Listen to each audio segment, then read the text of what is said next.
arrive à un ensemble d'antivaleurs dans la société. Voilà pourquoi les évêques disent, vous ne pouvez pas aller en démocratie, vous ne pouvez pas changer en gardant l'ancienne mentalité. On ne peut pas non plus vouloir bâtir un pays si l'on ne travaille pas.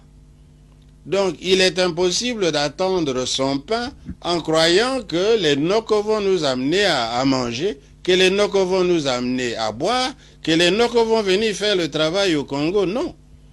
Donc, c'est nous qui devons bâtir le pays et c'est à nous qu'il revient d'édifier ce Congo. On ne peut pas vouloir édifier un pays et créer tout le temps l'insécurité et en tuant les citoyens. On ne tue pas le peuple que l'on veut gouverner, on ne tue pas le peuple qui est censé être le bâtisseur de l'État que l'on gouverne. Donc, en d'autres termes, les libertés fondamentales sont primordiales dans un État de droit. Et parmi les libertés fondamentales, la première, c'est la vie. Si on n'avait pas la vie, on n'aurait pas l'intelligence, on n'aurait pas le travail, on n'aurait pas le manger, etc. Donc, il faut protéger les vies, il faut protéger, donner à chacun de quoi se développer. Il faut un développement intégral et solidaire.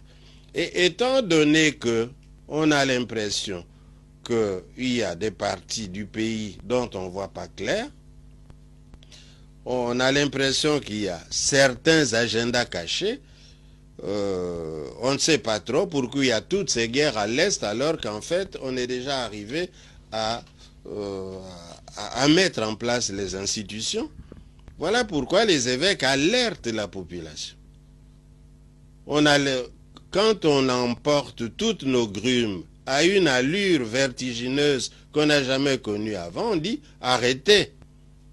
Quand on voit emporter tous nos minerais, quand on voit qu'il y a des hélicoptères et des jets qui viennent de l'étranger, qui atterrissent directement à l'intérieur du pays pour pouvoir emporter le sol, aller l'analyser, savoir quel minerai on a au Congo, si ce n'est déjà pas pour le prendre et le vendre, on dit halte. Et voilà pourquoi les évêques ont dit, la maison brûle, ne dormons pas. Et si nous voulons que la maison ne brûle pas, changeons de mentalité et luttons contre les antivaleurs, fondons notre pays sur des valeurs. Et nous adressons aussi ces messages à la communauté internationale et aux investisseurs. Un point fort, c'est que les évêques demandent à tous les Congolais qui ont de l'argent d'investir dans le pays.